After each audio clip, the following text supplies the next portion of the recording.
Hi, my name is Ophi YouTube Videos. I am a feminist and a lesbian, and last week I was informed that I'm supposed to be angry at Olivia Rodrigo, one of probably our most feminist current pop stars. Certainly the only one I'm aware of who has directly partnered with reproductive freedom funds. So, of course, I had to look into that.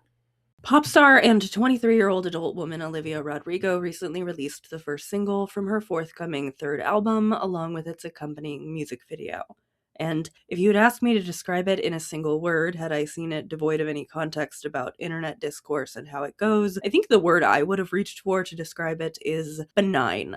The music video is for a song called Drop Dead, which, like all of Olivia's songs, all the way back to her first single, Driver's License, the internet has been more than happy to paternity test and assign to whatever man she's been connected to most recently. This one is a love song, and in keeping with that theme, the music video for it is very dreamy, which, depending on your exposure to this discourse, may not have been the first adjective you heard it described with.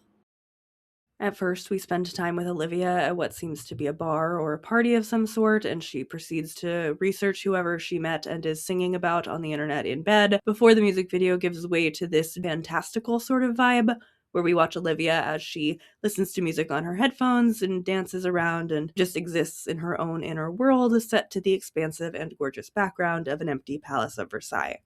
And I know there will be protests at the very act of filming somewhere so famous and historical and luxurious as the Palace of Versailles overrides my use of the word benign earlier, but I maintain that this is not a music video that I would really consider would be controversial were my job not to keep my eyes peeled for the ways in which people on the internet are ridiculous about women. And, would you believe it, people are being ridiculous about women on the internet again. I didn't even catch the beginnings of this one because I was still deep in the process of working on my last video, which was about another pop star getting a bunch of paranoid readings of her pop songs and music videos. And a couple of you pointed out, rightfully in the comments, how similar these two situations are. Since we need to find a new pop star to be personally victimized by at least once per season if we want to stay on top of the trends, the argument this time is that Olivia's high-waisted bloomer shorts and Babydoll dress/blouse thing are problematic.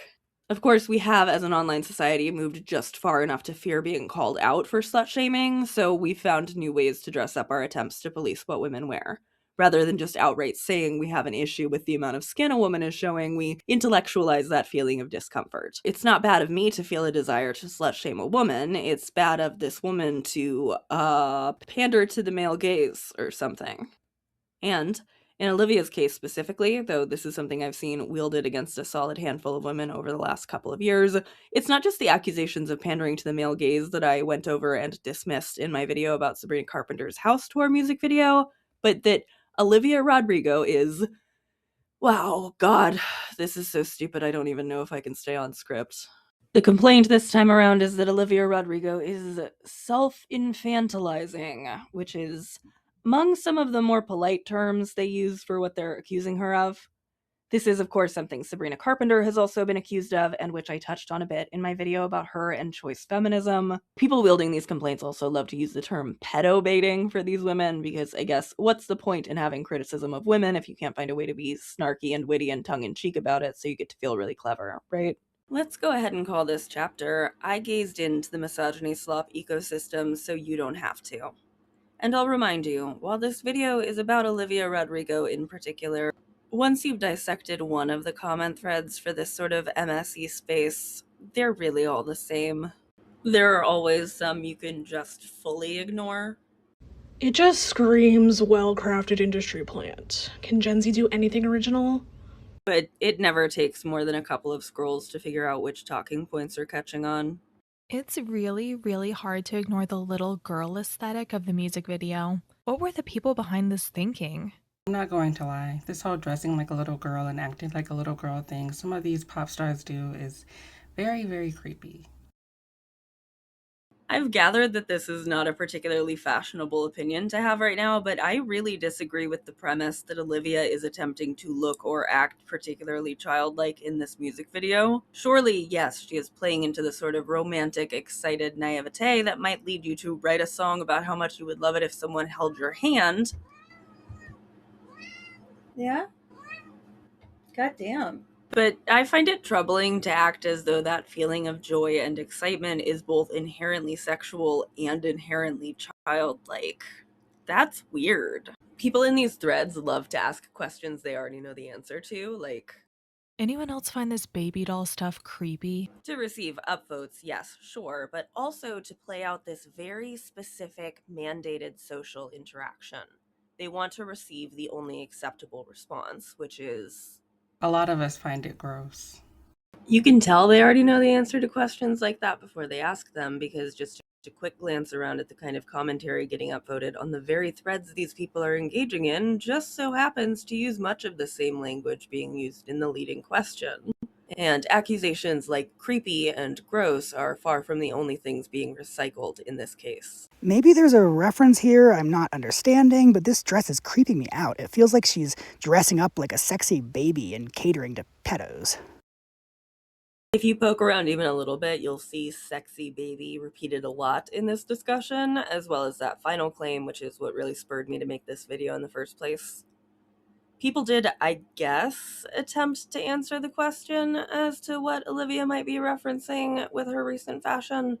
But this is Reddit, and they are discussing a young woman, so they did so by implying that she doesn't understand what they've decided she's trying to reference.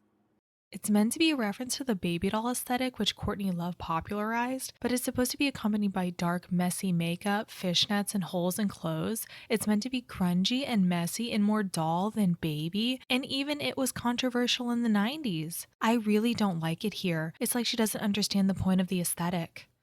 Yeah, same. She's not hitting the Courtney Love subversive vibe, so it just comes off really wrong. Which feels like a bit of a misapplication of a talking point copy and paste.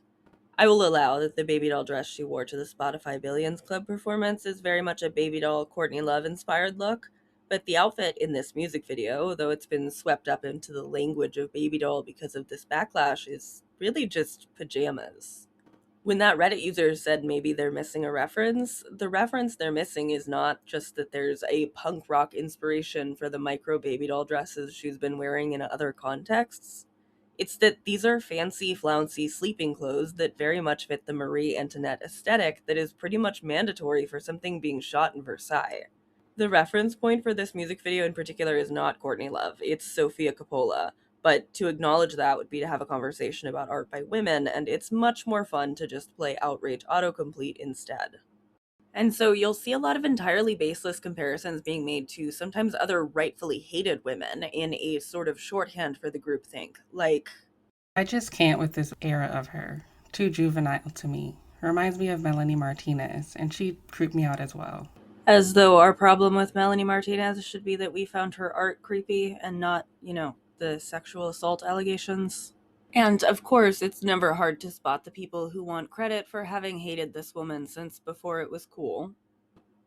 No matter what a woman is currently being hated for, there will be somebody asking you to give them credit for their hipster misogyny. I've been trying to discuss this here during Coachella, but got downvoted. Which, just as a side note, nothing in the Coachella outfit plays into the baby doll thing or the pajama thing. I don't understand what this person's problem is, other than the fact that they're clearly fucking conservative and want to control what women are wearing. Which, I guess, is kind of what people's problem is with this entire thing all the way around, right?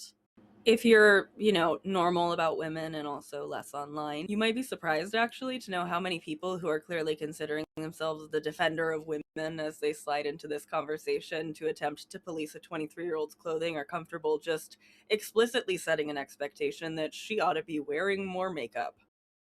The webcam angle is even more gross paired with the obvious Alita look. Her makeup looks even more non-existent here.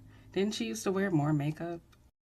I'm all for some cheeky sexuality. I live in LA, and I'm hardly a prude, but this does seem to be one of the more oddly blatant, please infantilize me and imagine I'm a young teen on the cusp of puberty vibes I've seen in a while. I'm used to seeing baby doll dresses with more overtly womanly makeup, styling, and attitude, but this seems like the direction was honestly make her look like she could pass for an illegal teen, just as young and naive as possible. Even her body language comes off as deliberately immature and awkward. It's just a really, really bizarre choice for the direction of this lead single. I really couldn't disagree more that was the direction for the music video. I think it's pretty clear, taken in context, that the mood of the music video is meant to be one of joyful exuberance, not of sexy self-infantilization. It's mostly just a lot of running and spinning around and playing, and I'm not really sure that I'm prepared to get on board with the concept that playfulness and makeup that is less than completely overpowering is too juvenile for an adult woman to still be worthy of our respect while wearing it. Not to mention the fact that Olivia is absolutely 100% wearing makeup. To pretend like she's suddenly going without makeup is genuinely a really funny talking point, and I wish that anybody even cared at all about saying true things when they just want to be mad. I've seen people explicitly go as far as to say that Olivia Rodrigo is attempting to appeal to child predators with her new music video and associated aesthetics. I will say again, 23-year-old Olivia Rodrigo, who is an adult woman and therefore, I mean, we can just take a second for this to settle in, since apparently not all of us already got there. Her being an adult means that, like, okay, so child predator implies a certain demographic being preyed upon, right? And so then accepting the existence of child predators, which is something I am more than willing to meet you in the space of, so to speak. I do not disagree that there are predatory people out there who hurt children. I do, however, disagree that the correct target for your anger about the actions those people take to hurt children is a 23-year-old adult woman making a cutesy and lightly Marie Antoinette themed music video in a set of pajamas you find distasteful. Because that's ultimately what it comes down to. Olivia is in pajamas, which I've seen even some of the people who are mad at her allow. Yeah, they're pajamas, but they're children's pajamas, so it's still bad, and I still get to be mad.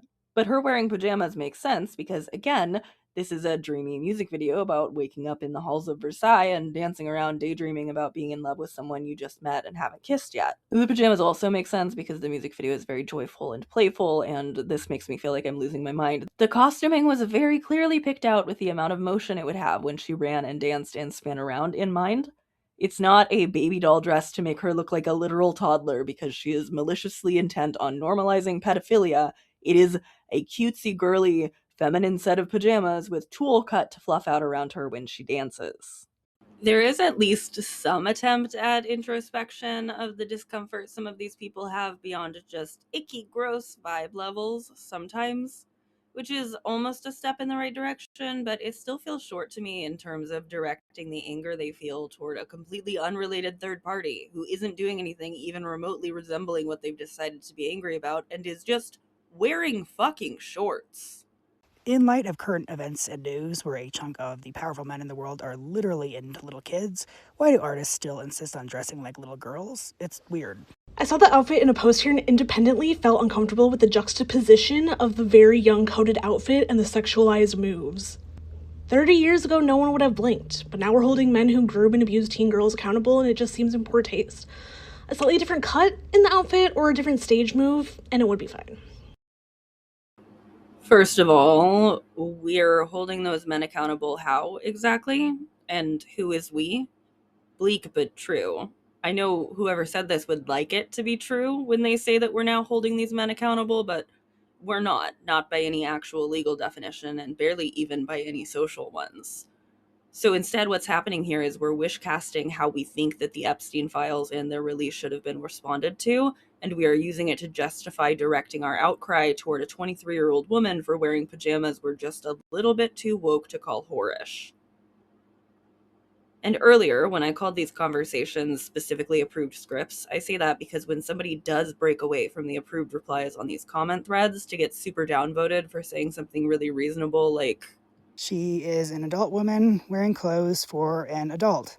or People need to touch grass and stop acting so conservative. the response will be something like, Since when is it conservative to call out the sexualization of children's clothing? Y'all have lost the plot. or something like, We get it, you like to affirm pedos. kind of actually remarkably similar arguments to the ones I talked about in my video about censorship last year. The kind of argument that forces you onto the back foot by making you fight your way out of being seen as some kind of predator just because you're okay with fictional books or real-life baby doll dresses on adult women.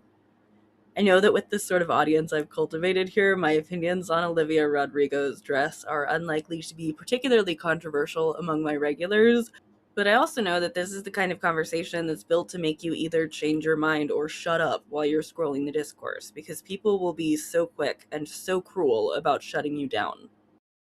Perhaps unsurprisingly, with how quickly these things seem to play out these days, we reached the backlash to the backlash portion of this whole thing just a couple of weeks after the release of Olivia's music video, in the week following her performance at a Spotify event, to which she wore a short, boxy, micro baby doll dress that I am apparently supposed to take a great deal of issue with.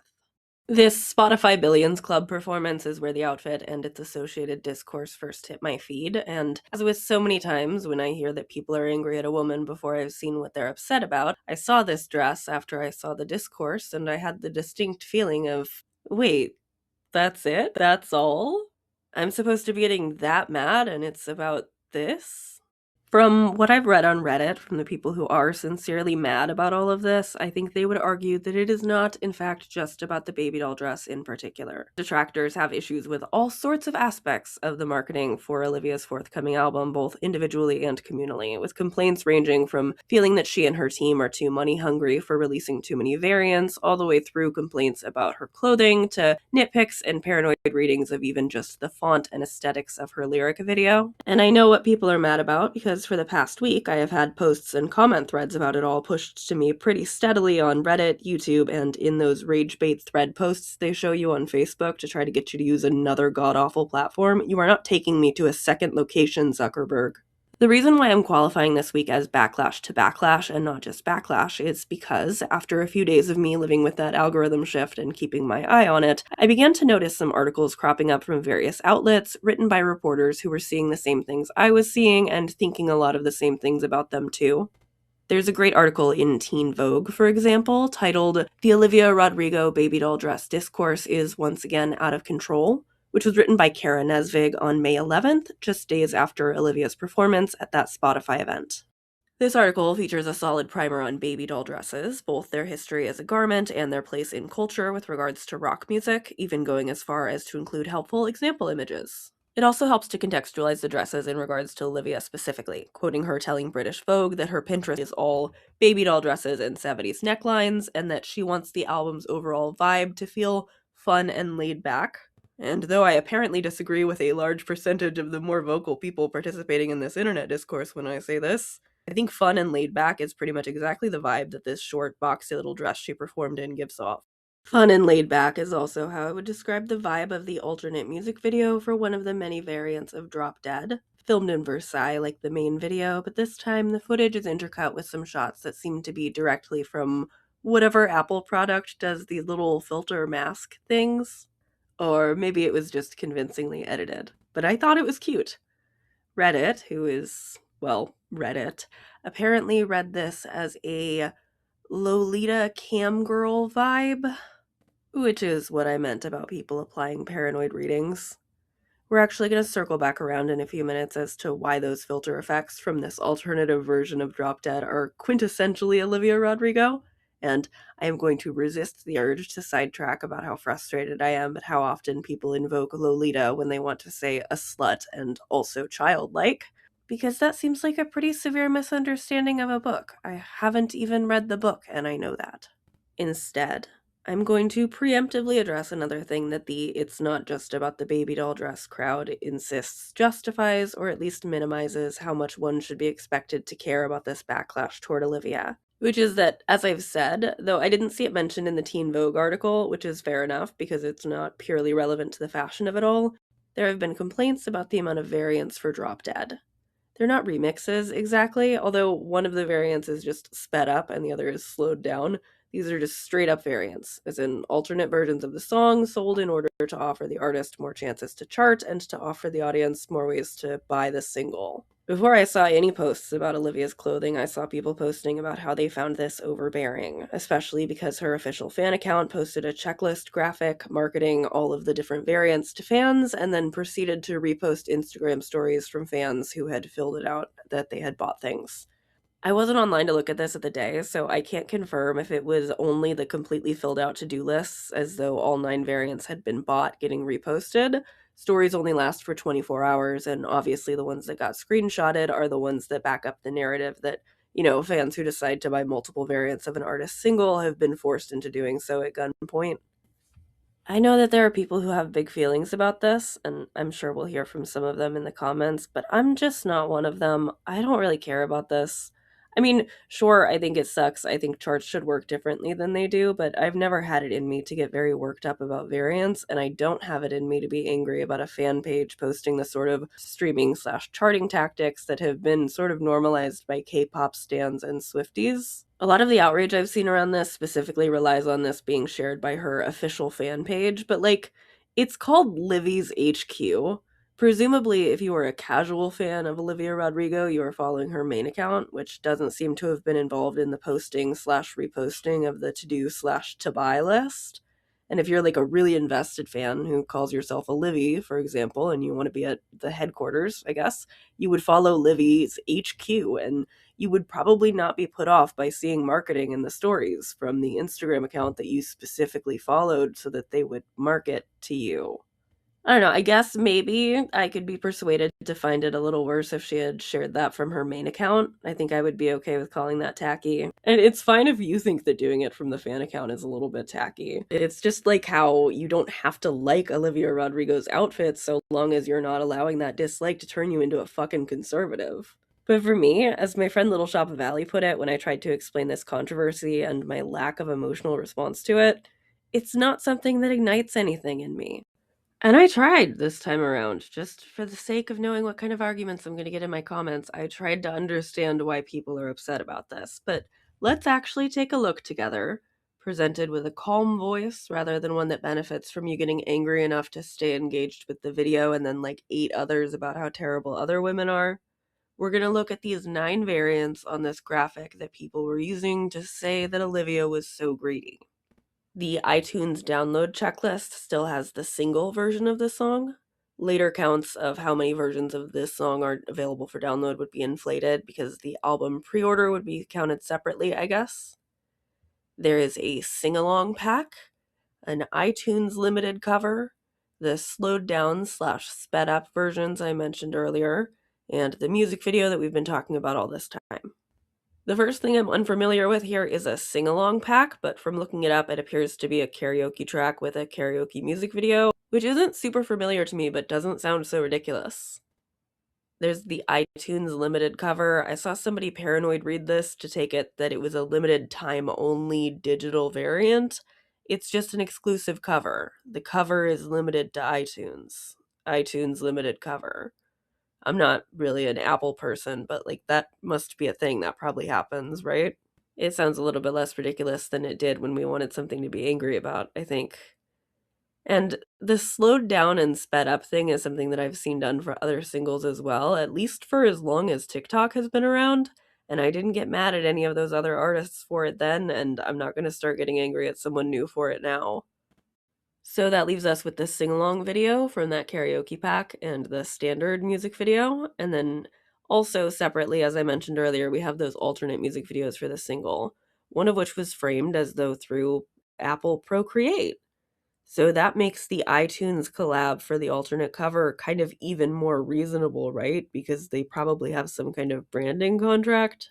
The other alternate video is just really cute. It's Olivia taking a train to France and spinning around and having fun, and I'm so on board for multiple music videos if people have more than one concept. I feel like Olivia Rodrigo and Sabrina Carpenter are 2 of the only pop stars really bringing it lately in terms of music videos. I would love a chance to see more. Like, it's kind of fun to think about getting something extra out of variants in the form of extra music videos, but even if I don't get anything extra out of variants, I don't care because I simply don't buy them. Nobody has ever in my life made me buy a variant. In fact, I've listened to Drop Dead probably 24 times while working on this video, and I haven't bought a single variant, even though like 9 exist. And even if you bought into this outrage the last time around when it was directed at somebody else, and now you feel like you need to be morally consistent by condemning this too, I wonder, are you doing that by having conversations about the chart and the music industry and how everything works and the ways that it gets rigged? Or are you doing it, or at least thinking you're doing it, by sliding into conversations about Olivia Rodrigo so that you can offer people a few new reasons to hate her? Do you ever notice how many conversations on the internet are like that? Just people sliding in to offer a few new reasons to hate a woman? Have you ever stopped to consider what amount of your contribution to the internet amounts to exactly that? Does you ever get tired? I get tired, which is why I have to bounce back and forth between the kind of dumb shit I'm reading on Reddit to actual thoughtful analysis, like that article from Teen Vogue. Karen Eswig draws the obvious parallels between Olivia's music and her fashion. I wouldn't have felt, prior to seeing the way some people have been talking about Olivia online, that you even needed to know very much about Olivia Rodrigo to know that the juxtaposition of some of her grittier influences against her personal aesthetics and the clear pop influences to her sound is a feature and not a bug of her whole deal. But for the people who needed that spelled out, I appreciated this piece. And because this discourse wasn't just about the Spotify event, of course, neither was this article. It also provides us with more information about the oh-so-controversial outfit Olivia wore in the Drop Dead music video, a fashion thing too fancy for me to know very much about, from Chloe's pre-fall 2026 collection. Not that I even care, to be so clear, but I really can't even tell if this is a dress or if it's a top and shorts. It's described in the Teen Vogue article as a short off-the-shoulder mini dress / tunic with a pair of matching bloomer shorts and knee-high socks. Something Marie Antoinette would have worn, perhaps, if she'd been a pop star in 2026 and not a queen in the 1770s. I totally said the Marie Antoinette thing too, right? And I also learned that Olivia has worn a dress from this brand before, though I will say her internet reception on r/what the frock at the time was much warmer than what I've been seeing for her in recent days on some other pop culture threads. The Chloe pre-fall 2026 of it all aside, though, as this article reminds us via hyperlink, both the Babydoll dress and the ruffled bloomers are having a fashion moment right now, which, like all of the rest of this, is something other outlets have been happy to report on too. By this point, you can really take your pick of outlets to read about this from, but as your discourse sommelier of sorts, I would like to direct us next to the coverage published in Cosmopolitan. In You're the One Sexualizing Olivia Rodrigo in Her Babydoll Dress, Ayana Ishmael also quoted Olivia's recent declaration of love for babydoll dresses and 70s necklines, writing, "That sensibility is rendered almost dreamlike in the video for Drop Dead, directed by Petra Collins, whose work has long been synonymous with a hazy, feminine whimsy, soft light, blurred edges, girlhood as something surreal and self-authored." Petra Collins and Olivia Rodrigo have a long-running working relationship, beginning with the music video for Good For You, which was the third single from Olivia's debut album. Not only does this first music video they worked on together share many of the same feminine, joyful aesthetics as their later collaborations would, but it's also intentionally outwardly referential as well to other pieces of media. Olivia's cheerleading costume, for example, a reference to The Princess Diaries, as well as pastiches to other movies like Jennifer's Body and Audition. After that, the two collaborated again for the music video for Brutal, which is the opening track on that debut album and was Olivia's next video. This is another music video, like all of hers, with a lot of retro aesthetics, a sort of video game choose-your-own-player opening screen, and these face filters that are apparently from Apple Procreate, which is what I meant about the filters on the Stalked You on the Internet variant of Drop Dead being Olivia Rodrigo all over. People are reacting to it as though this is some new aesthetic she's trying on, but it's something that's been present for her since her debut.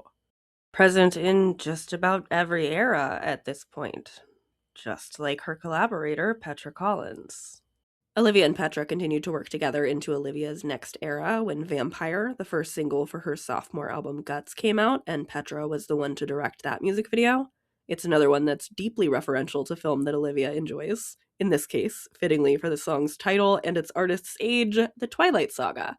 It also references Carrie, which is something Olivia has done before in promotion for Sour, and which gained her, I think, a very undeserved swipe from notable messy woman Courtney Love. In short, part of the promotion for Olivia's first album, Sour, featured a prom-themed event, and she posed for a tear-stained prom queen poster.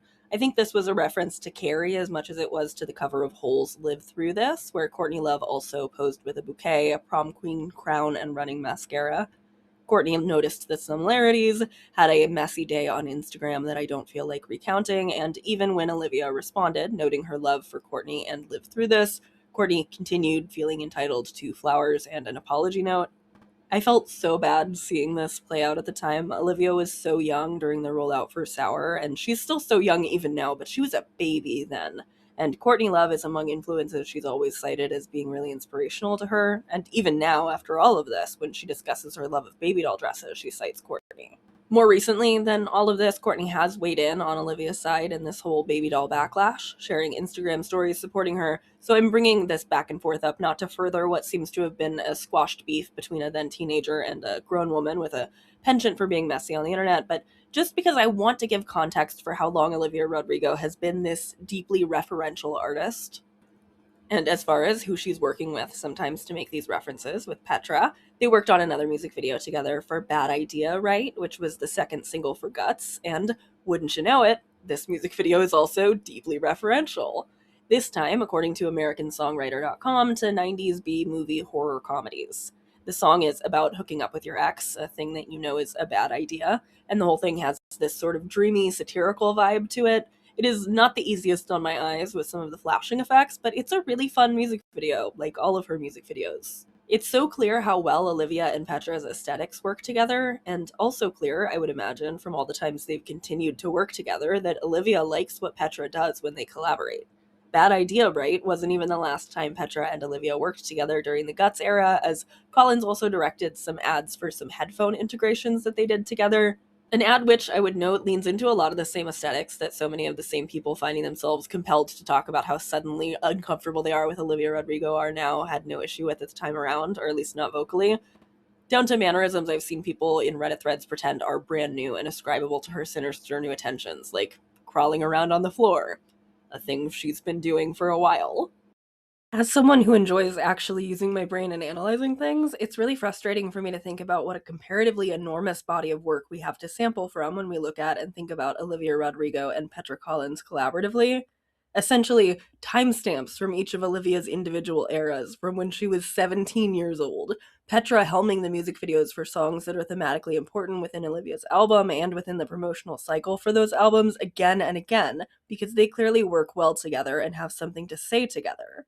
None of that history, none of that context is being factored into this discussion, at least not as I'm seeing it. The line I've been seeing again and again, always spoken with the certainty that the one typing it is the one who came up with it, and not that they're subconsciously repeating a talking point they saw get a lot of upvotes on Reddit, is that this isn't what Olivia's aesthetics used to look like, and that, if anything, they found her to be less juvenile when she was an actual teenager, which is something I just don't believe. Not after rewatching those early music videos. Certainly not upon remembering that the cover for her debut album featured her face and tongues covered in stickers. Can we be serious here?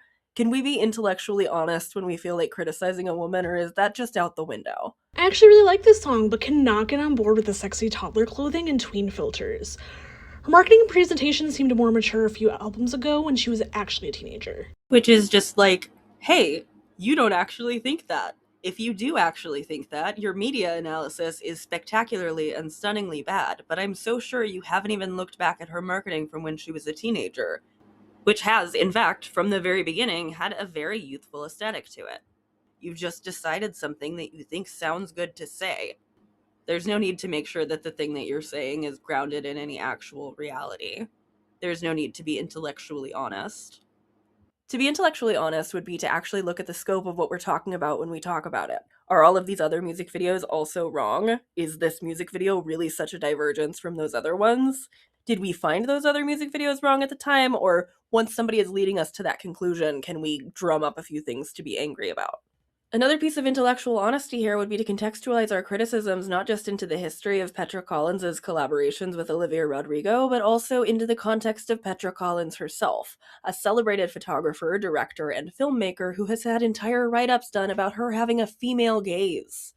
As I've already mentioned in other videos, and we'll discuss at greater length in a future one, I don't believe in the female gaze for the same reasons I don't believe in reverse racism, but with the exception of this Cosmopolitan article, I'm really not seeing anybody who wants to take part in this conversation about Olivia's depiction of girlhood in her Babydoll dresses and music videos mention that this is also something Petra Collins has famously spent a career exploring, and not for the benefit of men. I'm not even seeing people mention that this music video is directed by the same Petra Collins whose ideas and aesthetics were allegedly ripped off for Sam Levinson's Euphoria after HBO declined to hire her because she was too young. Because we're not really talking about the music video, are we? If we're talking about the music video, we're talking about it because we're pissed off that we saw her bloomers, which are just fucking shorts. rather than having conversations about the artistic decisions of either Olivia Rodrigo or Petra Collins based on their own merits, because every conversation about a woman's art has to be had from the back foot, we're having to have an argument for at least the second time this month about what the male gaze even means. We are having an assumed male audience take over the conversations that we have before we have them. We are watching this music video through the male audience's eyes in our own head, and we're pretending that our refusal to zoom out any further than that is a flaw with Olivia and not in our own analysis. I ask you again, aren't you tired?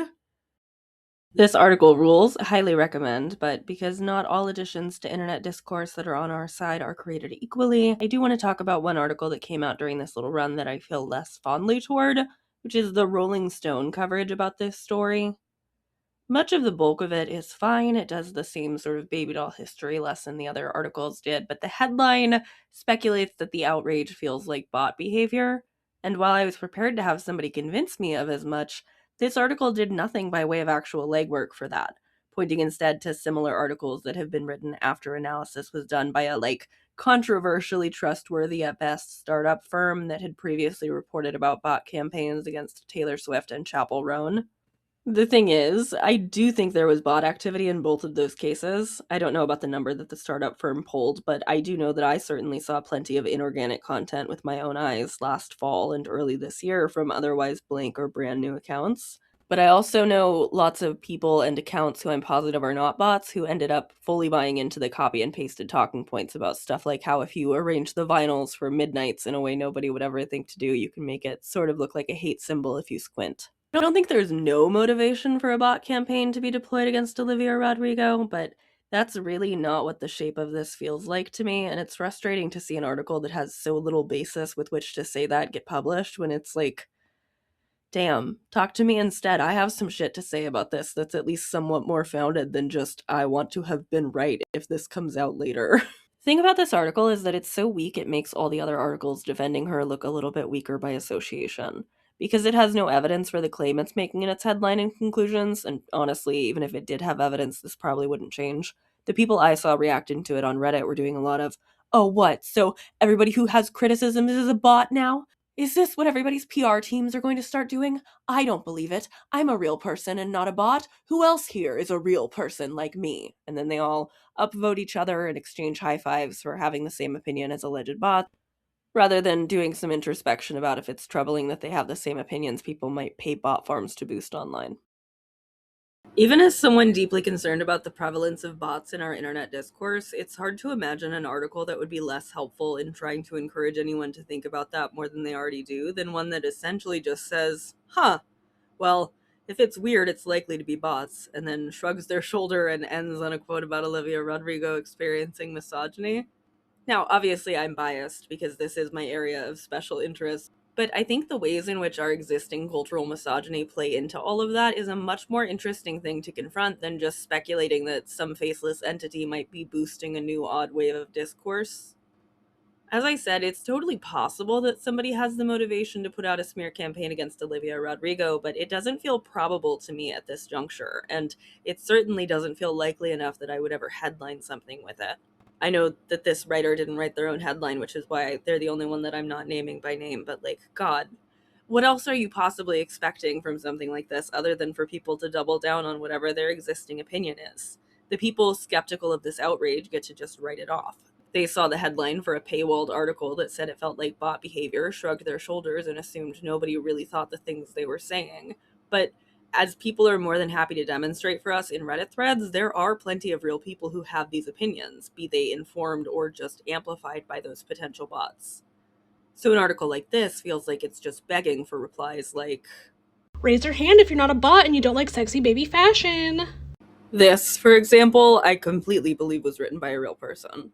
The Babydoll dresses are fine, but can someone from her camp explain why she continually raises her dresses to show off her ruffle bloomers? I'm not a bot, just a 43-year-old woman who is tired of grown women trying to look like sexy babies. Babies love bloomers. Okay, first of all, right? I feel like I'm being psyoped into associating babies and bloomers when that has never occurred to me before. I feel like everybody else just agreed to pretend like bloomers have always been coded with infants and I just missed that day of socialization. As my bestie put it, my only association with bloomers prior to this whole controversy was the berries and cream guy, certainly not actual literal babies. Part of this, which I think I've covered by now, is just the complete and utter lack of context.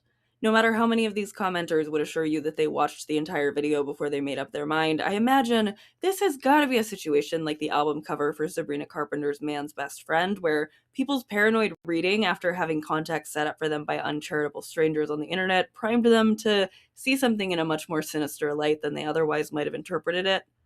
Because in the context, when you watch the way she moves, and yes, continually raises her skirt or whatever the fuck, it's because those are shorts. She's wearing them as shorts. They're just shorts. They're just shorts. They don't stop being shorts just because somebody took a screenshot and said that they look like baby clothes. They are still just shorts. And you're still being weird as fuck if you're trying to dress code a young woman because you think the thing that she's doing with her adult body is going to empower child predators.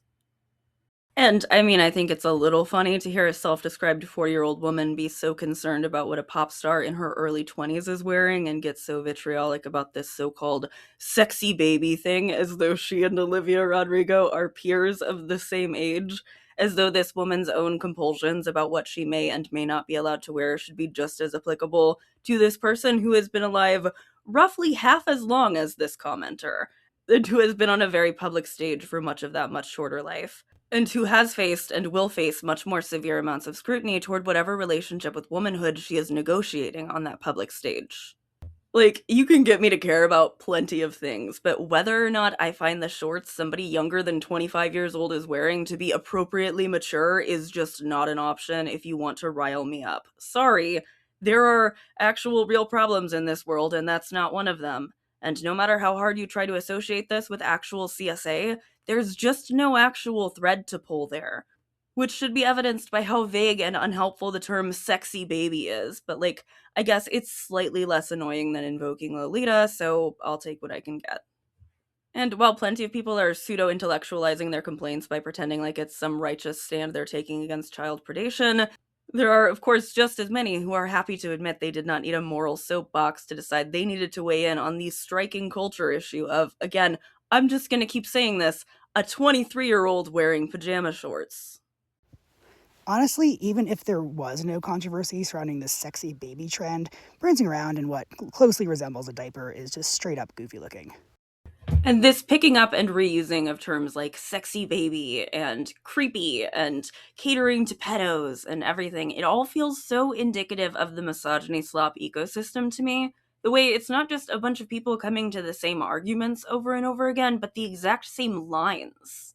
But that's part of why I feel so strongly that a lot of this is not bots. It is regular human people sharing in-group outrage and repeating jokes and talking points that they saw on Reddit that either made them laugh or made them feel educated and above the pop star that they've deigned to discourse about, so much more knowledgeable than she is about Courtney Love or Riot Girl or Kinder Whore, which I'm sure a lot of these people only just learned about on Reddit last week.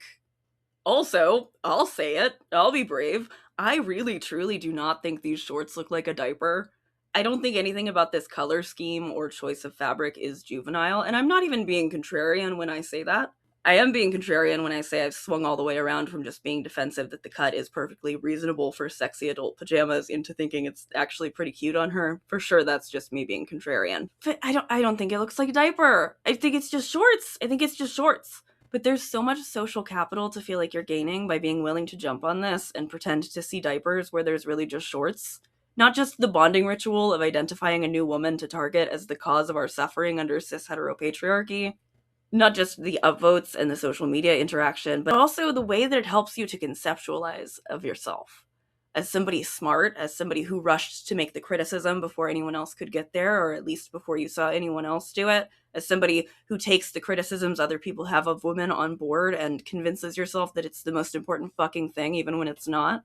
And on the other side of that, there's so much to lose, knowing that saying anything even remotely supportive in this kind of situation will just get the allegations of empowering predators briefly moved off of the target of the mob and onto you.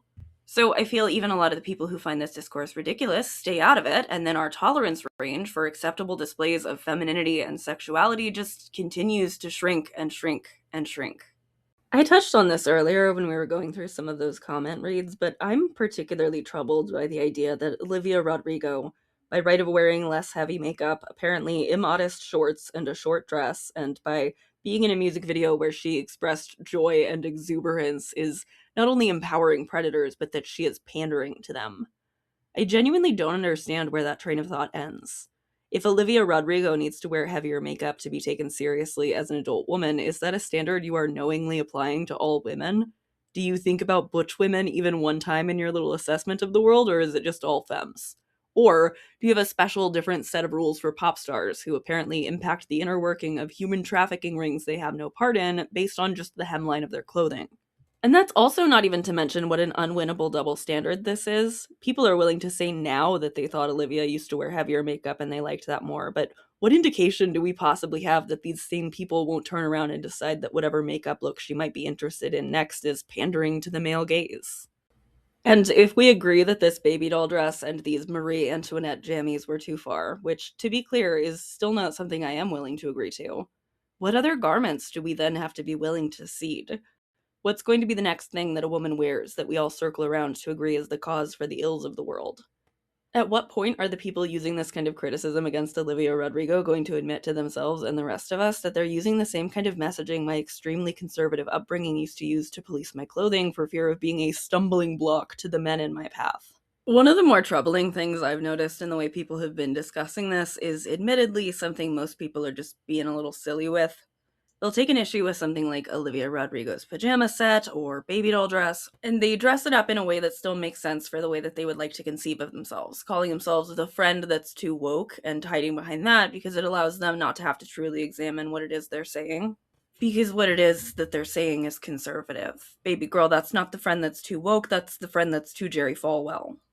And there's something so insidious about this, I think, just such a symptom of how complete the conservative cultural takeover has been that even the things being dressed up and shared as though they're progressive thought are still deeply regressive and conservative. Because I want to be clear, the reaction you are having when you see Olivia Rodrigo running around in her socks and her shorts and you start to feel really uncomfy about it, that's a conservative reaction. That is not the ghost of Andrea Dworkin possessing you to help you achieve real feminism or whatever. It's some internal shit that you really ought not to make everyone else work through with you. Also, I especially think this conversation about her doing self-infantilization is ridiculous when you stop to remember that this is a conversation being had about a pretty freshly 23-year-old woman. Hey guys, did you think maybe Olivia looks very young in her shorts because she's very young? Does that maybe make a little bit more sense than this otherwise progressive young woman deciding that she would like to signal to the predatory wealthy elite that she's cool with crimes against children? What the fuck are you people talking about? Can we come back to reality, please? Because the Olivia Rodrigo who exists in reality, not whatever straw woman pedo-baiting sexy baby you've been asked all week to get all worked up about, is actually pretty fucking cool. She's an accomplished and wildly talented young artist with a clear point of view, a catalog of musical references. I truly do not think that this new music video, taken in context with the rest of her body of work, or even just the rest of the way that she's presenting on this recent promo cycle, does anything even remotely like what she's being accused of by the internet commentariat. Which made me especially frustrated to see in those threads where everyone was agreeing that that terrible Rolling Stone article was terrible, that the existence of articles attempting to defend Olivia Rodrigo and the baby doll as a garment were some sort of obvious PR ploy by her team, something to be looked at with derision rather than curiosity.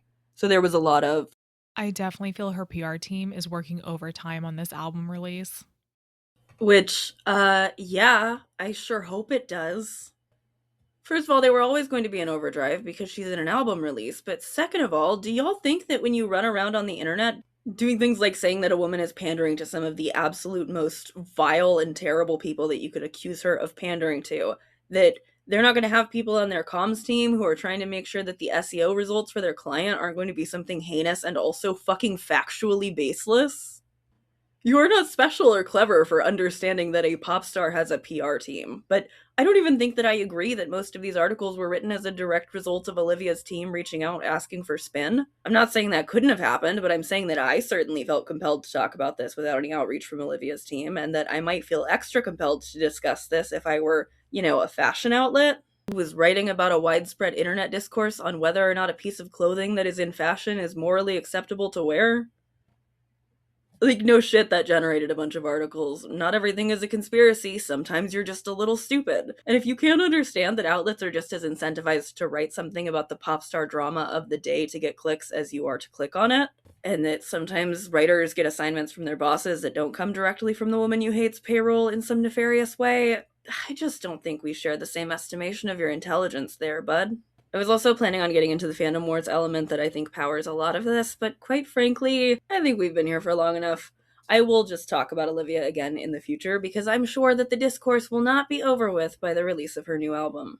The intricacies of the rivalries between her fans and other Pop Girlies fans are honestly just all a little bit too much for me to get into in this video without feeling like I'm derailing a video that ought to be about a woman and her right to express her identity and sexuality whichever way she pleases into just old and useless relationship drama and or woman versus woman beef. What I will say, though, without attempting too much to nail down which other fandoms might be behind part of the backlash about the outfits or the variants, is that it's a very dangerous game to play. To agree that a thing that you don't even think is wrong when your favorite does it is bad if another woman does, just to earn a point and prove that your favorite has some sort of moral high ground. It's a really easy trap to fall into, especially the more that we associate our media consumption and our moral purity, but all that does is make you more and more willing to accept incredibly conservative talking points, clearly. Like that a woman's short shorts are going to empower child predators, and that a 23-year-old expressing a feminine sexuality is self-infantilizing. Also, you can point and say, no, that's the bad woman. Aim it all at her instead. And the last thing I'll say is that despite my thinking that a lot of the outrage around this and similar backlashes comes from a sort of Epstein Files onset POCD rather than a bot campaign, I do think there are most certainly people who stand to be happy about damaging Olivia Rodrigo's social standing, considering her status as the grandchild of immigrants, her repeated standing for progressive social causes, and the quickness with which she acted to denounce ICE for using her song in their propaganda. You may not be doing the direct foot soldier work of a bot campaign by participating in this one, but you almost certainly are losing sight of who your enemy actually is if you have any real energy left to spare to get worked up about the clothing Olivia Rodrigo is wearing for her new album cycle. I'm very excited to hear what you all think of this one. Patreon, as per usual, got a little preview a couple of days ago while I worked on putting this all together, and they're going to get behind-the-scenes access and previews for the upcoming Chapel Roan video as well as I get cracking on that one. Thank you so much to everybody who supports me over there. It is so hugely helpful. I had to reactivate that GoFundMe lately because of some stuff with my roommates and me being too sick to make as many videos as I wanted to lately. And I am so grateful for those of you who have helped me out both this time and the time before, and those of you who watch my videos and allow me to do this as my job. Thank you for watching. Thank you for being here. Thank you to my friends for helping me voice act all of those Reddit comments that my bestie helped me hunt down. You can find their channels linked in the description below. And go subscribe to them, or else. I will be back soon. I don't know why it turned into Pop Star Month over here, but I'm kind of digging it.